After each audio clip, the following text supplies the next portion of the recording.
Hello, students. We've been looking into this chapter of changing cultural traditions, and we discussed that how art was evolving.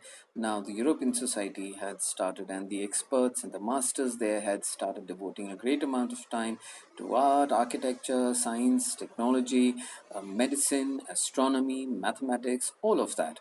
And this sculpture that you see on the image, of course, the Pieta by Michelangelo, which happens to be an extremely famous, extremely popular, and universally acclaimed statue of Jesus Christ in the lap and resting in the arms of his mother, Mother Mary. Okay, so painters did not have now this self-portrait, guys. We all have. There is no one who has not heard of this genius, actually genius. We use the word genius these days very indiscriminately. Anyone who can calculate 2 plus 2 minus 3 is considered to be a genius these days, but then we are talking about real genius, where to qualify to be known as a genius, you actually needed to be one. So, Leonardo da Vinci, of course, a giant who had an amazing range of interests from botany and anatomy to mathematics and art.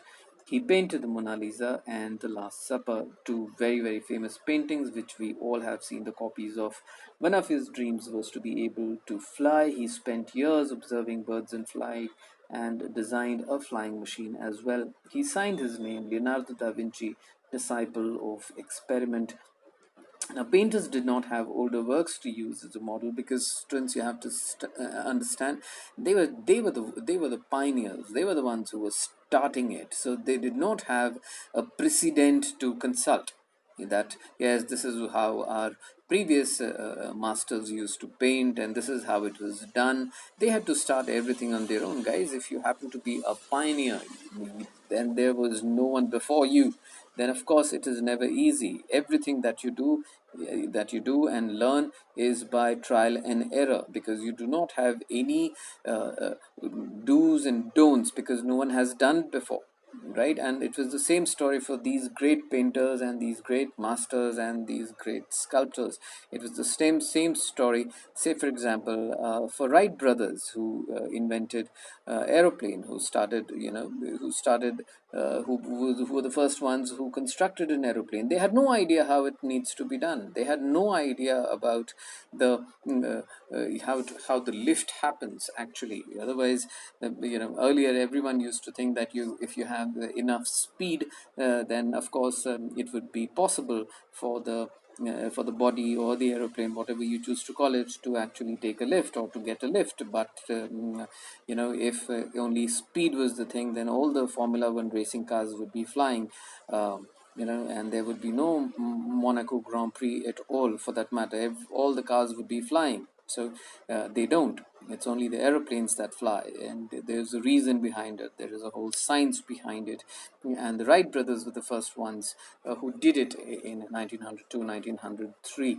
And so naturally, it took them years and years of hard work, because it had never been done before. No one had succeeded before. And of course, a lot of attempts had been made before, but no one has succeeded. And this is what they are trying to tell you here, because people like Da Vinci and Michelangelo, they were the pioneers, because no one had done those things before that. These guys had been attempting, and they had been trying to master and perfect. Painters did not have older works for the models, but they, like sculptors, painted as realistically as possible. They found that knowledge of geometry helped them understand perspective, and by noting the changing quality of light, their pictures acquired a three-dimensional quality. The use of oil as a medium for painting also gave a greater richness of color to paintings than before.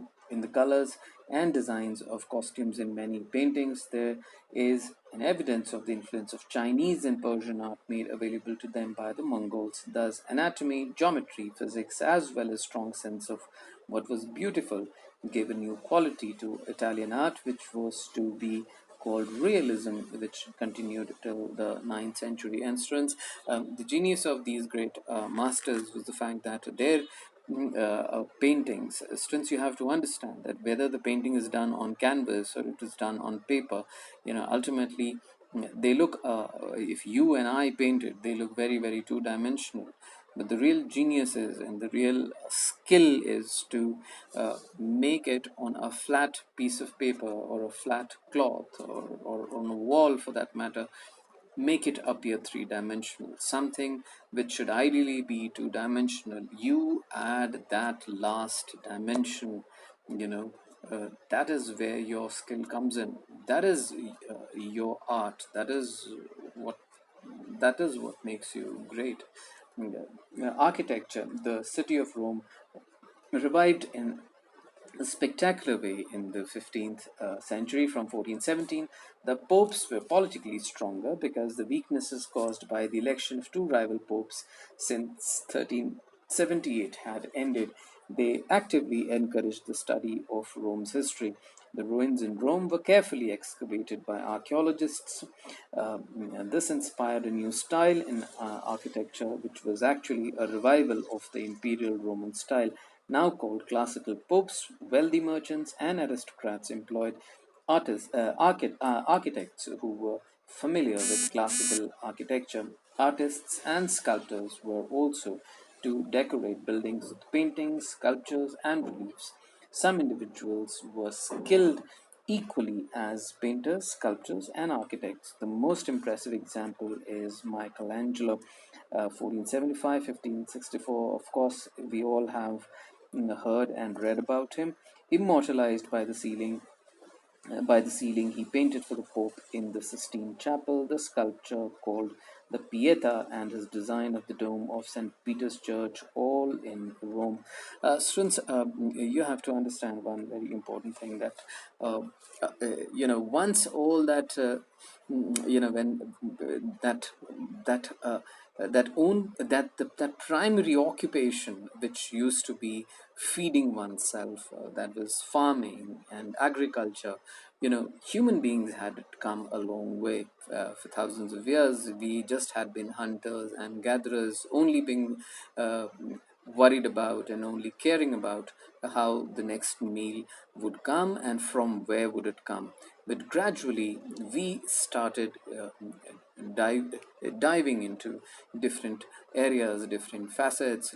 We started perfecting a lot of things. We started to learn to control nature, our control of fire, our control of water, then farming practices, how to increase the fertility, how to bring the new areas under cultivation, how to increase the productivity of our farm produce. We all started perfecting that, and as we had seen it earlier, that the society started getting organized, people started moving into towns, and naturally started indulging in a lot of activities which otherwise in the earlier years their forefathers had no idea that those activities existed.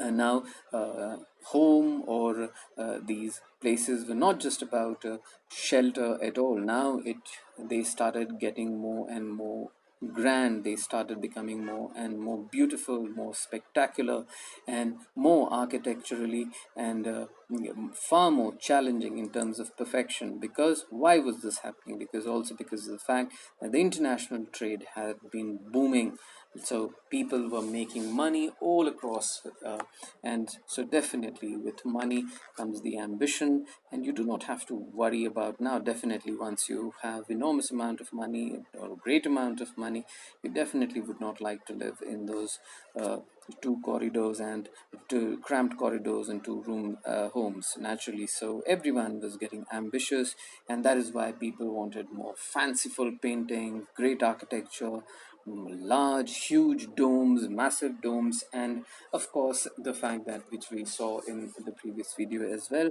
that the people in Western civilization after 14th century, they started revisiting their past, the great glory days of Greek civilization, Roman civilization, how their forefathers, because you have to understand these Greek civilization, Roman civilization, these were the cradles of Western civilization. Okay, whatever West is today, enormous amount of contribution was made hundreds and hundreds of years ago by these two great civilizations, and that is why they started revisiting the masters who had achieved such fantastic things in Greek civilization and Roman civilization, and they and a great amount of patronage came from wealthy merchants, the aristocracy, and of course the Pope, who was, because Europe was now Christian, and all the Christians, the spiritual leader of all these Christians was Pope, and it was just said that he was the spiritual leader, but in reality he also a Pope also exercised enormous amount of influence over the kings and the rulers and the queens, because they all got their legitimacy to rule from from the blessings of the Vatican, because they, in the eyes of people, if the Vatican blessed a certain king or the ruler, it was considered to be, yes, it has been blessed by divinity, because the kings used to always say, even till very, very recently, that they were the divine representation of God on the earth. In fact, even during the French Revolution, that's what the kings used to proclaim in front of their people, whether in France or in Germany or in Italy or in Austria, anywhere for that matter. And you could not have legitimized it if the Pope has not been very cooperative. If the Pope kind of keeps criticizing, you could never be able to claim that yes, you have divine blessings, because Pope happens to be the representative of all the Christians on this planet Earth. So he was enormously powerful that way, though he was just considered to be the spiritual figurehead. And Pope also, in those years, all the popes took enormous amount of interest in patronizing these great works of art, because of course you need enormous amount of funding for these kind of massive ambitious projects, and popes used to use their good offices, and used to ask the rich merchants and the rulers to patronize certain artists, and it is I don't think it's mentioned in this chapter here, but in those years the popes, the rich merchants, the aristocracy, they also patronized some very, very famous musicians as well. The Western classical music owes a great amount of sincere thanks to, that is, to these people, though they are kind of tainted as people who used to have fun at the expense of peasants and the vassals and all of that. Of course, all that is true as well to a significant extent, but at the same time, these were the same people, who used to ensure that great artists, whether in the area of painting, sculpture, music, they always got their due.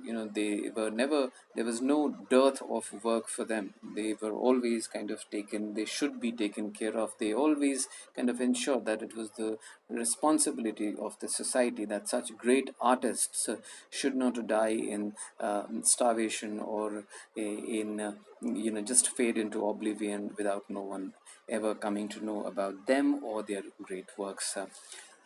Thank you, students.